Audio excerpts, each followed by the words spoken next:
Attention, avis à la population.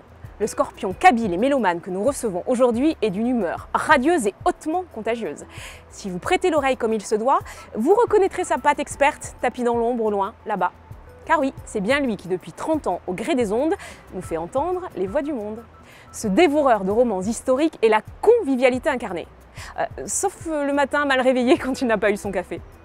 Notre invité aujourd'hui...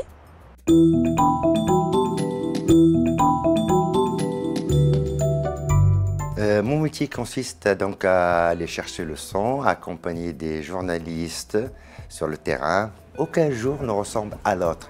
Des fois, on est là, vient pour, disons, je peux couvrir un match de foot, un truc sportif, que je peux être dans une zone de guerre sinistrée ou un tremblement de terre.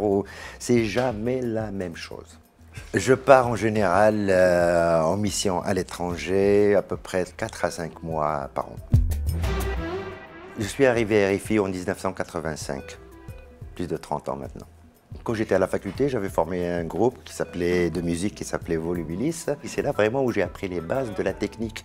J'ai appris mon métier sur le tas. C'est sur le terrain. Sur le terrain, vraiment, c'est le b.a.-ba, la base vraiment de l'apprentissage de service reportage. Le service des moyens externes est très très important pour RFI.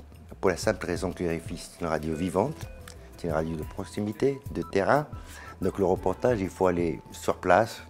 On est 6 personnes dans notre service des moyens externes.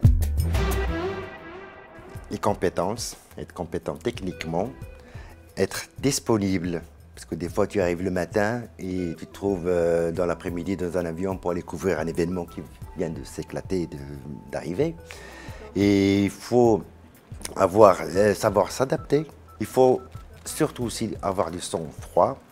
Et il faut être humble, être derrière, toujours derrière pour véhiculer l'information. Je vais vous en raconter une anecdote, celle qui m'a vraiment beaucoup touché. C'est un jour, je me trouvais à Kaolack au Sénégal. On était en train de monter donc, un émetteur RFI pour le mettre en FM. Et donc je me promenais sur un bras de la mer et je vois un jeune homme avec une radio fixée sur son oreille et avec une super antenne, quoi. Il faisait peut-être 1,5 mètre. Et je viens vous voir dès qu'il écoutait RFI. Vous écoutez quoi, monsieur? J'écoute RFI, mais c'est difficile. Et les ondes courtes, c'est pas pratique. Je dis, ne vous inquiétez pas, on est là pour justement installer un émetteur et bientôt, dans une semaine, vous allez écouter RFI. Bonne qualité, en FM, sans pouvoir sortir dehors, même chez vous. Il était super heureux. Et après, il me demande, vous êtes de RFI, vous appelez comment? Je lui dis, je m'appelle Médard Chablaoui. Il me regarde comme ça, il me dit, Médard Chablaoui, mais vous étiez à Atlanta, vous êtes passé par New York après, vous avez été à Ouagadougou pour le FESPACO. Il m'a sorti tous les reportages, les émissions que j'avais faites sur 8 mois. C'est un truc de fou, là, je ne m'en revenais pas. Je dis, c'est pas possible. C'est génial. Je suis un homme de l'ombre qui est au cœur de l'information. Médard nous a parlé de son ancien groupe Volubilis, mais on vous rassure, la relève est largement assurée avec ses 2 fils et leur groupe In The Can.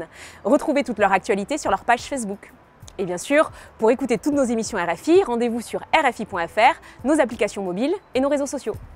Ma principale qualité, c'est la bonne humeur. Toujours souriant, toujours. Mon principal défaut, c'est le matin, avant le café. Il ne faut pas me parler.